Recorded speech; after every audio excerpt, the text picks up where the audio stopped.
Bom dia, chat. Bom dia. Como é que vocês estão? Hoje eu tô aqui acompanhado do saudoso, glorioso e muito douto Humberto Matos. Diga olá, Humberto. Olá, Humberto. É isso aí, ó. Ele tá aqui dentro da minha cabeça. Porque hoje a gente vai fazer uma live emergencial aqui, graças ao Guga Chakran Cap, que ganhou as eleições prévias lá, as primárias na Argentina. Que é um cara que a gente já tá observando faz um tempo aí, né? Desde que ele ganhou o legislativo, a gente já tá olhando esse cara e vendo que ele era um risco.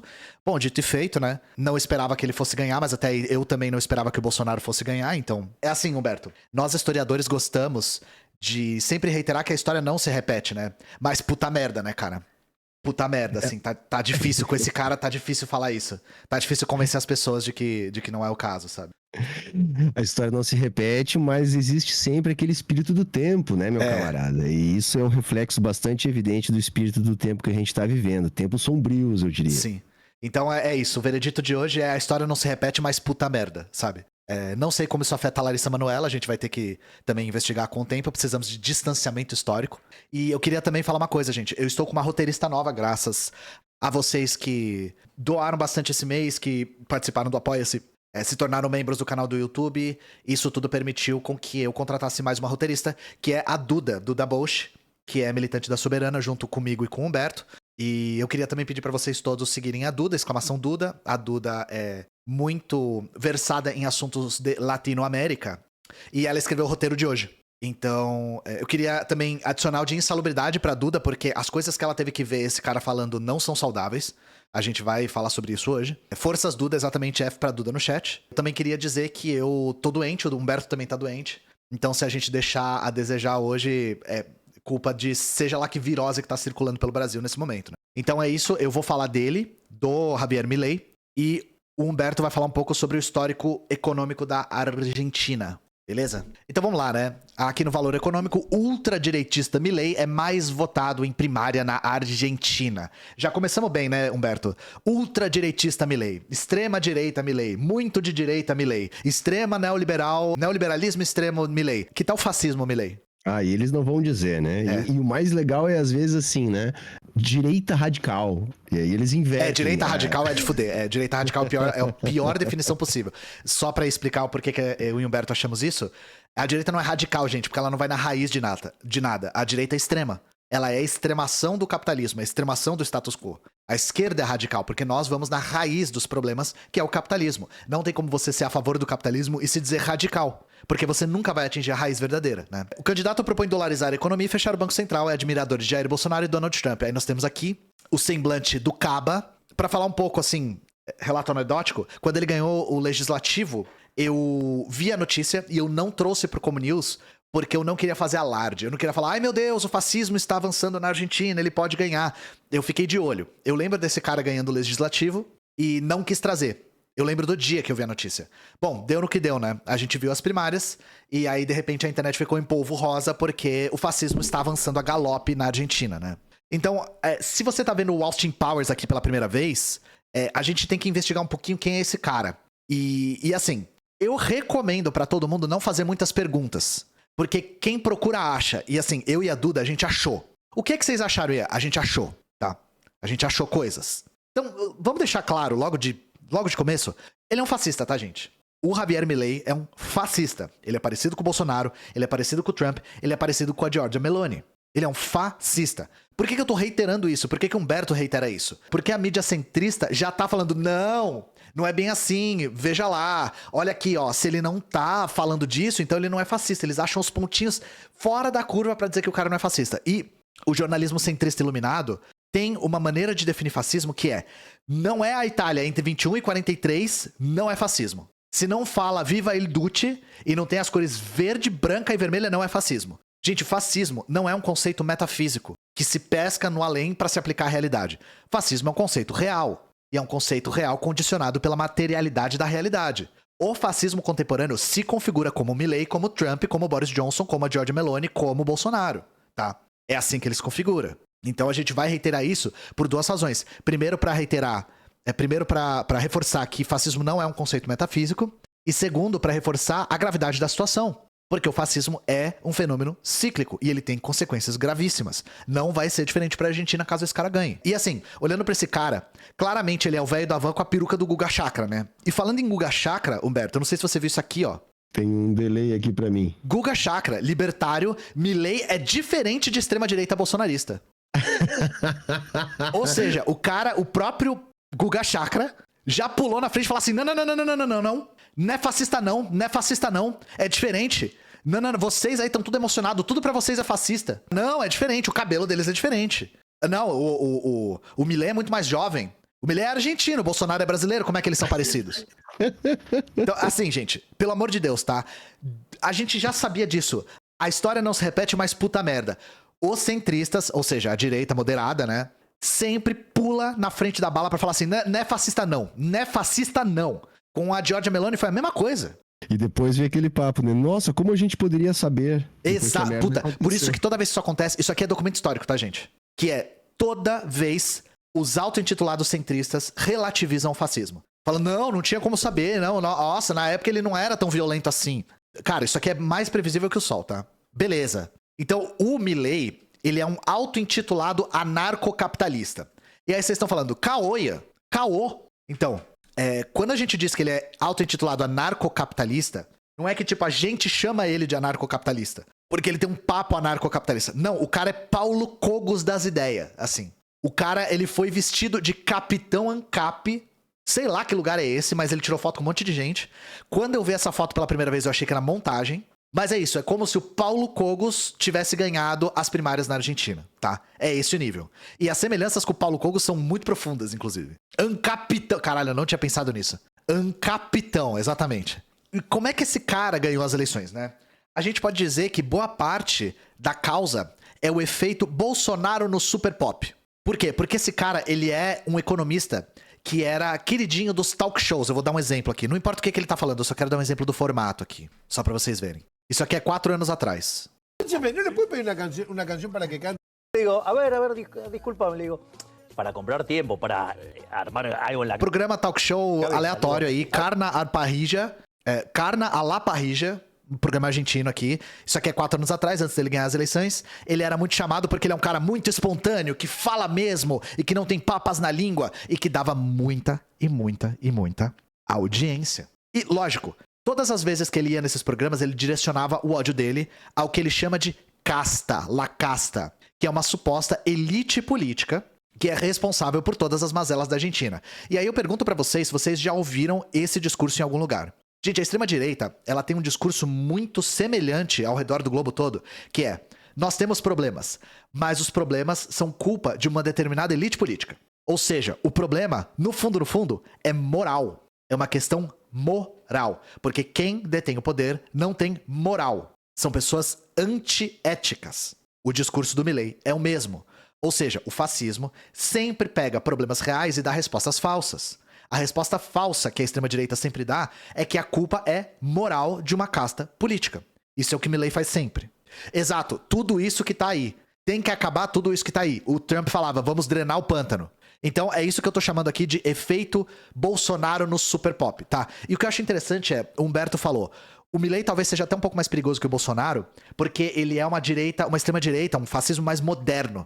Mais modernizado, até porque ele é bem mais jovem. O que eu acho interessante é que a extrema-direita descobriu que num momento de veículos de comunicação em massa, permeados pela sociedade inteira, inclusive com a internet, ficar famoso a qualquer custo dá resultados eleitorais muito positivos. Então, o que esses caras fazem é tudo muito calculado, não vão achando que esse cara é maluco, muito menos burro. Ele faz tudo isso de forma extremamente calculada pra ficar famoso. A gente já viu outros fascistas no mundo todo fazendo isso. E a gente tem certeza que esse padrão vai continuar se repetindo. E como o Humberto disse, né? Ele é um cara que tem uma veia mais moderna do fascismo. E pra vocês verem o quão moderno é, o cara tem um MesaCast. Sabia disso, Humberto? Que ele tem um MesaCast? Tem que acabar o MesaCast, né? Não, o MesaCast tem que acabar. Eu até vou ligar lá pro Sentinelli. Sacanagem isso que ele tá fazendo. Nossa, não é possível uma coisa dessa. Mas tem que acabar o MesaCast imediatamente. E agora saber que esse cara aí tem um MesaCast aí, isso agrava ainda mais a situação. Sim. Mais uma razão aqui pro MesaCast acabar, chama Demolindo Mitos, com Javier Milei. Aqui é de 2019, antes dele ganhar a eleição, inclusive. É o MesaCast mais mal filmado que eu já vi na minha vida, mas é um MesaCast, tá? Então, é o famoso apelo com os jovens. O Milei é muito popular entre jovens de todas as classes. De todas as classes. Que são as pessoas mais afetadas pela crise econômica da Argentina, que é o que o Humberto vai entrar mais em detalhes, né? Outra coisa, no currículo dele, a gente encontra que ele é fundador da Fundação Acordar. Que, assim, a gente não conseguiu encontrar muitas informações sobre. Parece algum think tank de direita tipo MBL, e eu só quero dizer uma coisa, né? Acorda, cara! Acorda, gente! Acorda! Já estamos na porra da ditadura, já! Já começou! Caralho! Caralho! O que tem que acontecer? Tem que ser sua mãe ser presa pra você acordar? Porra! Acorda, caralho! É isso que eu quero dizer. Fundação Acorda, caralho. Acorda, já começou, tem que sua mãe ser presa pra você acordar. Mas é isso, não vamos falar muito dessa fundação porque eu realmente não consegui encontrar informações. E a questão do cabelo, gente, que assim, eu vou falar uma coisa, eu vou confessar uma coisa pra vocês. Quando eu vi esse cara ganhando o legislativo, eu não lembrava o nome dele, mas eu lembrava do cabelo dele. Esse cabelo é milimetricamente calculado, tá? O Boris Johnson é outro que fazia isso. As pessoas relatavam que ele bagunçava o cabelo antes de entrar em câmera. Tipo, ele tava no camarim, aí ele bagunçava o cabelo assim, passava a mão e entrava com o cabelo mais fudido possível. Porque é o que eu falei, a extrema-direita aprendeu que nesse mundo de mídia permeada pela sociedade inteira, mídia audiovisual, ficar famoso a qualquer custo dá resultado eleitoral. Cabelo argentino padrão, enfim, a costeleta é foda. É só ver o Menem, né? O Menem tinha uma costeleta que puta merda também. Caspa do Collor, exato. Mas, assim, a caspa do Collor era, tipo, pra parecer que ele é um homem do povo. Esses caras fazem isso pra ficarem lembrados, tá? Eles fazem isso pra ficarem lembrados. Então, o cara não é louco. E falar que o fascismo é resultado de loucura é ocultar a face material que gesta o fascismo, que é cíclica. Então, por isso que a gente é muito resistente em chamar o cara de louco. Ele definitivamente é esquisito e eu não vou deixar de zoar o cabelo dele por conta disso, porque o cara parece um Yorkshire depois de tomar banho. Mas a gente tem que dizer que isso aqui é calculado, tá? Não é ingenuidade da parte do cara. Bom, enfim, ele se torna bastante popular, tanto pelo cabelo quanto por conta do super pop argentino, né? E em 2021 ele vira deputado, e aí é que eu digo que ele é semelhante ao Paulo Cogos, mesmo sendo ANCAP, né? O cara é ANCAP e disputa as eleições. Que nem o Paulo Cogos sendo refutado com fatos e lógica lá pelo cara na rua falando: tu usou o fundo eleitoral, né? Então é isso. Só que o cara, quando ele se torna deputado, assim, a trajetória dele como deputado é uma coisa impressionante. Deixa eu colocar aqui. Javier Milei continua com seu roteiro de campanha. Muitos sorteios e poucos projetos dos deputados. O cara, Humberto, ele sorteia o salário dele pros seguidores dele em rede social. E não, ele não é o Mujica, tá? Que doa o salário. Ele faz isso por pura demagogia, falando assim: eu não uso a mamata do Estado, tá? E o cara literalmente prometeu em campanha trabalhar pouco. E prometeu e cumpriu, porque ele fez pouquíssimos projetos com um grupo de trabalho. Os projetos dele é basicamente prestando contas, exigindo prestação de contas e pedindo redução de imposto pra rico. E aí você pensa: nossa, que homem ilibado, né? Pelo menos ele é muito fiel aos seus princípios libertários e não enriqueceu com a política. Então, né? O patrimônio do cara duplicou desde que ele ganhou as eleições. E boa parte desse patrimônio, Humberto Matos, é em dinheiro em espécie. O que a gente sabe que é uma coisa comum nos argentinos, mas assim, é sempre uma coisa que é um indicativo de atividades lícitas, não é? Dinheiro em espécie é uma coisa que é muito favorecida pela família Bolsonaro também. E, enfim, o cara enriqueceu com a política, tá? Muito rápido, ele dobrou o patrimônio dele. E mesmo sendo um especialista econômico, ele clama não ter nenhum investimento, tá? Ele clama não ter nenhum investimento. Como que ele dobrou o patrimônio dele? Com dobramentos, sabe? Bitcoin, provavelmente, sei lá. Sabe que é uma coisa comum a todo direitoso demagogo é esse papo do salário da política. Eu vou dizer uma coisa pra galera aqui. Gente, se o cara tá doando o salário, onde é que ele tá vivendo? Obviamente ele tá fazendo falcatrua, entendeu? Sim. Então, assim, isso é pura demagogia. Não caiam nessa, tá? Sim, é pura demagogia. E a mesma coisa quando o MBL entrou pra política. A gente não usa 1 centavo do fundo partidário pra fazer a campanha. Tá, vocês usam dinheiro da onde? Porque dinheiro tem. Tinha dinheiro pra fazer jingle, pra fazer campanha, pra fazer programa. Tinha. Não tava usando do fundo? Tava usando da onde? É a mesma coisa. Dinheiro tem. A gente só precisa saber de onde veio, né? E aí a questão a mídia sempre faz vista grossa pro fascismo, né, gente? E a maneira como tratam do Javier Milei na mídia é algo, assim, é bastante revoltante. Dá uma olhada nisso. Javier Milei, amor incondicional por seus animais de estimação. A mídia pinta muitas vezes esse cara como um cara que ama cachorro. Inclusive, quando ele ganhou pro legislativo, ele agradeceu 5 cachorros, 4 vivos e 1 morto. Esse cachorro morto, ele é um cachorro muito especial pro Milei. A gente tem uma biografia não autorizada dele, que é essa aqui. É louco. Somos contra chamar o cara de louco, o cara não tem nada de louco, é só fascismo mesmo. Mas nessa biografia, não autorizada, diga-se de passagem, tem um relato de que o Milei entrou pra política porque ele teve comunicação telepática com o cachorro morto dele, e o cachorro morto orientou ele a seguir uma missão de Deus e entrar pra política. Ou seja, novamente, tudo que esse cara faz é calculado. E não dá pra dizer que pitoresco é uma palavra inadequada pra falar sobre esse cara. Tem mais detalhes a respeito dos cachorros, eu não vou entrar nos detalhes, tá? Deixa isso pro Decréptos, pra quando o João Carvalho for fazer o Decréptos, que é o espaço mais adequado. Tem coisas dele também, envolvendo a irmã dele, que assim, eu vou falar uma coisa, gente, só um spoiler. O cara não deixa nenhuma mulher entrar na casa dele, exceto a irmã, e ele já disse que se ele ganhar a presidência, a primeira dama vai ser a irmã dele. Tirem disso o que vocês quiserem, eu não vou entrar nesse detalhe. Foi o que a gente falou, a gente vai precisar de adicional de insalubridade por investigar a vida desse cara. Outra coisa que fez ele ficar muito conhecido na mídia, no geral, né? Eu vou exemplificar isso com uma citação dele, abre aspas pra ele. Há 7.500 pessoas sofrendo esperando transplante. Tem alguma coisa que não tá funcionando bem. O que eu proponho é procurar mecanismos de mercado pra resolver esse problema. Ou seja, Joel Pinheiro, seus dias estão contados. O cara é favorável ao comércio de órgãos, que no caso dos anarcocapitalistas não é algo tão extraordinário, tá? Isso eu nem acho que é uma coisa que ele inventou pra ficar famoso, pra criar polêmica. Os caras realmente acreditam nisso. E a gente não viu isso como uma proposta, mas ele já cogitou a venda de órfãos.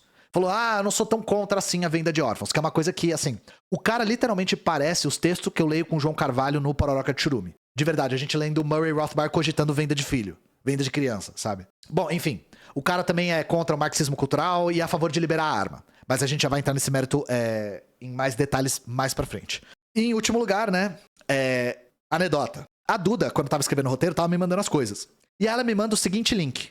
Ela me manda com timestamp e eu abro o meu YouTube e eu me deparo com a seguinte imagem. Son para maximizar la cuestión. Eu vi isso aqui. Eu vi isso aqui. Pra quem não tá olhando na tela, nós temos o Austin Powers e tá escrito assim: Javier Milei, abre aspas, sigo praticando sexo tântrico, fecha aspas. Esse aqui é mais um talk show que ele foi, sei lá. E ele não diz que ele tá praticando sexo tântrico, porque eu ouvi o programa. Ele diz que ele é professor de sexo tântrico. Professor. Ele também entra em altíssimo detalhe a respeito dos menage à trois que ele já fez. O cara é o CEO do sexo, exatamente. Então, eu assisti o vídeo, e aí eu falei, Duda, eu quase vomitei assistindo esse vídeo. A Duda falou, não era pra assistir, era só pra ilustrar.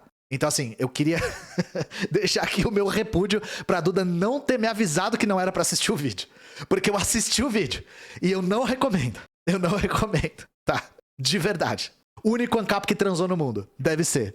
O cara ele é um moleque transante. Tá, mas vem cá, tem vídeo dessa criatura fazendo sexo, é isso mesmo? Então, né, a gente não sabe o quanto é a invenção dessa peruca maluca dele. Falando nisso, eu esqueci de falar uma coisa. Ian, como é que você sabe que o cabelo é calculado, o cara pode ter só mau gosto? Gente, o YouTube que ele criou, depois que ele venceu as eleições, ou um pouco antes, ele venceu as eleições pro Legislativo, chama O Peruca Milei. O Peruca Milei. Você acha que isso é intencional ou não? Lógico que é intencional, caralho. Então, vocês podem ver, o vídeo mais antigo é de quando ele tava... Eu acho que é de quando ele tava disputando as eleições. E vídeo mais antigo você só acha em canal que copiou. Então é isso. Efeito Bolsonaro no Super Pop. O cara ia pra TV falar dele ser o CEO do sexo. Televisão ganha audiência, notícia ganha clique e ele ganha fama. Todo mundo sai ganhando, né? Outra coisa. No capitalismo, gente, na economia de mercado, um canal não precisa ser ideologicamente fascista pra abraçar o fascismo. Esse cara dá clique. Esse cara dá audiência. Esse cara dá grana. Porque a direita controla a grana, os recursos, os canais abraçam esse discurso por tabela. Porque eles estão pagando bem, e pagando bem que mal tem. A gente sempre diz que se comunismo desse grana, a Jovem Pan tinha um quadro do Stalin na parede. É só vocês verem a limpa que eles fizeram depois do governo Bolsonaro. Tava dando grana no governo? Manda pra dentro. Acabou a grana do governo? Demite todo mundo. Eu não deixei o Humberto na tela pra ele não ficar com cara de paisagem enquanto eu tô explicando. Quando ele for explicar também, eu vou me tirar pra eu não ficar com cara de paisagem. Mas eu tô aqui, viu, gente? O Humberto tá aí, tá aí. Voz do além. Então vamos lá. A voz sexy que é inconfundível. A risada do Humberto do além também, quando a gente tá falando desse cara, né? O Humberto de Lombardi, exatamente. Humberto de Lombardi. Por que a gente insiste tanto em chamar esse cara de fascista? A gente quer explicitar, antes de qualquer coisa, um elemento. O fascismo é uma defesa irremediável do capitalismo. Quando o capitalismo entra numa crise material, e é quando, não é se, é quando ele entra numa crise material, aparecem esses grupos querendo resolver o capitalismo com mais capitalismo. E essas pessoas tendem a fazer parecer que o capitalismo é algo revolucionário. Isso que os anarcocapitalistas fazem muito bem com a juventude. Os anarcocapitalistas pegam o ódio da juventude, o ímpeto por mudança da juventude, e fazem o capitalismo parecer algo revolucionário, inclusive em momentos muito mais extremos, fazendo parecer que o capitalismo nunca aconteceu. Que o Brasil é socialista, que os Estados Unidos é socialista, que não existe capitalismo no mundo. Porque se existe Estado, não existe capitalismo. Enfim, esse cara, ele faz exatamente isso. Ele extrema o capitalismo, fazendo parecer que isso é algo revolucionário. E é aí que a juventude é cooptada, é aí que as pessoas são cooptadas. Porque elas têm esse ímpeto de mudança por estarem sofrendo materialmente e querem alguma mudança estrutural, algum tipo de mudança radical. Esses caras apresentam o radicalismo com a extremação do próprio capitalismo. Então, é assim que os fascismos buscam se configurar como fenômenos de massa. Porque o fascismo ele sempre busca se tornar um fenômeno de massa. Nem sempre ele consegue, a gente viu o caso do Enéas, né? Mas ele busca se tornar fenômenos de massa, apresentando o próprio capitalismo como alternativa pro capitalismo. Então, abre aspas aqui pro Milei, só para ilustrar isso. Estamos diante do fim do modelo de castas. É o que ele chama lá, é a suposta elite política. Aquele modelo baseado naquela atrocidade que diz que onde há necessidade nasce um direito. Mas se esquece que alguém tem que pagar por esse direito. Olha o discurso do cara. Sua expressão máxima é essa aberração chamada justiça social, que é injusta porque implica tratamento desigual perante a lei, mas também é precedida de roubo. Fecha aspas. Então, assim, justiça social está roubando dos ricos. E isso é antiético, segundo Milei. Imposto é roubo. Em roubo é posto. Vamos mostrar agora como o Milei não é alternativa de porra nenhuma, tá? Primeiro de tudo, o Milei ele tá cercado de pessoas que fizeram parte dos governos neoliberais da década de 90, do Carlos Menem e do De La Rua, que é o que o Humberto vai falar em mais detalhes. Esses caras, eles contribuíram por uma crise sistêmica da Argentina. A desigualdade na Argentina aumentou muito nesse período. Então, um deles é esse cara aqui, ó. Só pra vocês verem que eu não tô mentindo. Deixa eu traduzir. Javier Milei defendeu Domingo Cavalo e confessou que recebe seus conselhos. O Domingo Cavalo era ministro do governo Menem. Então, o Domingo Cavalo é ex-ministro do governo Menem e do De La Rua também. Ele foi ministro nos dois governos. Ou seja, olha o que tá acontecendo aqui, gente. O cara se diz revolucionário e contra a casta e contra tudo que tá aí, e ele retrocede 30 anos. O cara pega o ex-ministro dos governos neoliberais da década de 90. Não tem nada de novo isso aqui. Isso aqui é o velho caquético com cheiro de naftalina. Mais um aqui. Eu só vou dar 2 exemplos, mas tem vários, tá? A gente achou vários exemplos. Dele rodeado de pessoas envolvidas com os governos neoliberais. Javier Milei incorporou um ex-funcionário do menemismo, né? Tá traduzido errado aqui. A sua equipe de assessores. O líder do Liberdade Avança incorporou Dário Epstein, especialista em mercados, para dar volume ao Conselho de Assessores Econômicos, do qual já se destacam Roque Fernandes e Carlos Rodrigues. Então tá aqui o peruca, né? Como ele se auto-intitula, e o cara vinculado ao menemismo. Então, esse é o primeiro exemplo aqui que eu vou dar. Só pra fazer uma analogia grotesca, é como se o Bolsonaro falasse, eu vou mudar tudo que tá aí, e ele colocasse na equipe dele a Zélia Cardoso de Mello. É uma coisa assim, tipo, a Zélia Cardoso de Mello ia fazer parte da equipe revolucionária antissistema. Zélia Cardoso de Mello, que foi ministra da Economia durante o governo Collor, né? Só pra caso vocês não saibam. A grande proposta do Milei é acabar com a inflação como substituindo o peso argentino pelo dólar. Que é isso que tá repercutindo tanto entre economistas, né? É possível dolarizar a economia argentina, como propõe Javier Milei? Não é nem dolarizar, é acabar com o peso. É parar de emitir moeda. É uma ideia ultramonetarista, que é um absurdo que, inclusive, já tá até assustando parte da burguesia. Porque se isso acontecer de fato, e a gente supõe que isso aqui não tem base para acontecer, a não ser que ele dê um golpe de Estado, dissolva o Congresso e faça isso por decreto, é muito difícil isso aqui acontecer. Mas é para vocês verem a questão, né? Ele também propõe, entre aspas, palavras dele, dinamitar o Banco Central, justamente para parar de emitir moeda, fazer todas as transações em dólar. E os analistas liberais insistem muito nas diferenças entre esse cara e o Bolsonaro. Novamente, um era argentino e outro é brasileiro, como é que eles podem ser parecidos? Uma diferença que deixou eu e a Duda muito putos quando a gente estava pesquisando, era eles apontarem a diferença aqui. O Milei não é militar e ele não tem a visão que o Bolsonaro tem das Forças Armadas, porque ele nunca falou que as Forças Armadas sempre salvaram a nação e não sei o quê. Cara, isso é uma puta de uma irresponsabilidade, porque os caras esqueceram completamente de olhar quem é a vice do cara. Dá uma olhada nisso.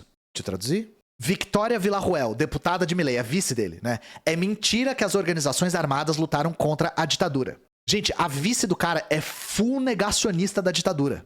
Sem medo de ser feliz. Ela é filha de militar e ela se destacou na política com esse discurso negacionista. de negar os delitos cometidos pelas Forças Armadas, as mortes, as torturas, etc. Assistam a Argentina 1985, inclusive, né? E segundo ela, o projeto dela é criar uma espécie de Comissão Nacional da Verdade Invertida, que é para denunciar o terrorismo, ou seja, quem resistiu à ditadura com a luta armada, e que, segundo ela, esses terroristas tomaram o poder depois da ditadura e reescreveram a história para garantir impunidade para si mesmo. É um discurso full chapéu de alumínio, assim. Ela quer também instituir o Dia Nacional das Vítimas do Terrorismo. Quem são as vítimas do terrorismo para essa mulher? São as vítimas dos terroristas de esquerda. Então, assim, os jornalistas centristas falarem que o Milei se diferencia do Bolsonaro por conta da perspectiva dele acerca da ditadura é uma puta de uma irresponsabilidade, tá? A vice dele tá aí pra não me deixar mentir. E lembra que a gente falou da desregulamentação das armas, de permitir a compra de armas? Quem tá encabeçando isso é ela. Porque ela também é uma pessoa que tem muita base em apoiadores da repressão policial como solução pra criminalidade. Ela, inclusive, propõe uma reforma na justiça que vai libertar da cadeia vários militares e policiais condenados por crimes contra a humanidade. E assim, só pra coroar, no finalzinho do roteiro a gente se deparou com essa notícia aqui. Isso é pra quem diz que o cara é diferente do Bolsonaro, né? Milei segue Bolsonaro e alega sem provas haver fraude em votação na Argentina. Bicho, existem níveis de inteligência. O cara, ele já é um gênio. Se ele perder e falar que é fraude. Aécio, né? Aécio, perdeu, falou que é fraude. Gênio. Mas o cara é mais inteligente se ele for que nem o Trump. Que é perder e falar que foi fraude só onde ele perdeu. Perder e falar assim, foi fraude só aqui, aqui e aqui, que é onde eu perdi.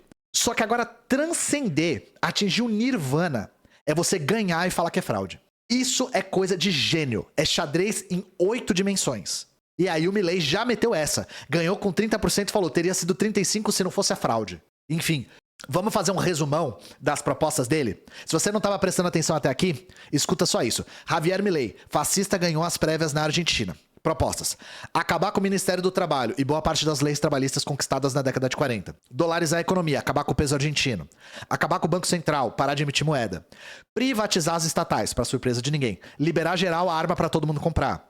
Anular a política pública referente à memória da ditadura militar. Legalizar a venda de órgãos. Unir os ministérios da Educação, Saúde e Desenvolvimento Social no Ministério do Capital Humano. Ele também é a favor de enxugar os ministérios para, acho que deixando 5 ou 6 só. Fim da gratuidade. Fim, tá? Não é redução. Fim da gratuidade do ensino e da saúde. Fim da obrigatoriedade da escola. Você não precisa mais matricular o seu filho na escola se você não quiser. Você vai matricular o seu filho numa escola privada se você quiser. Encarceramento em massa e repressão como solução para violência. Ilegalizar o aborto de novo, que acabou de ser legalizado por conta de uma luta exemplar que as mulheres argentinas deram. Fim do Ministério da Mulher e do marxismo cultural, abre aspas pra ele. Não preciso ter vergonha de ser branco, loiro e de olhos azuis, como sofre, né? Não vou ceder em nada ao marxismo cultural. Com isso, eles sabem que o Ministério da Mulher está perdendo rumo, porque a única igualdade está perante a lei. No meu governo não haverá marxismo cultural e não pedirei perdão por ter pênis. Se dependesse de mim, eu fecharia o Ministério da Mulher. Bom, a gente tá nas vésperas de depender dele, sim. E só lembrando que esse cara fala palavrão pra caramba, muito mais que o Bolsonaro, tá? Ele fala em todas as oportunidades que ele pode e o lema dele é liberdade caralho. Liberdade caralho, tá? Mas é isso, gente. Beijo no coração de vocês, fiquem bem e nos vemos na octofeira.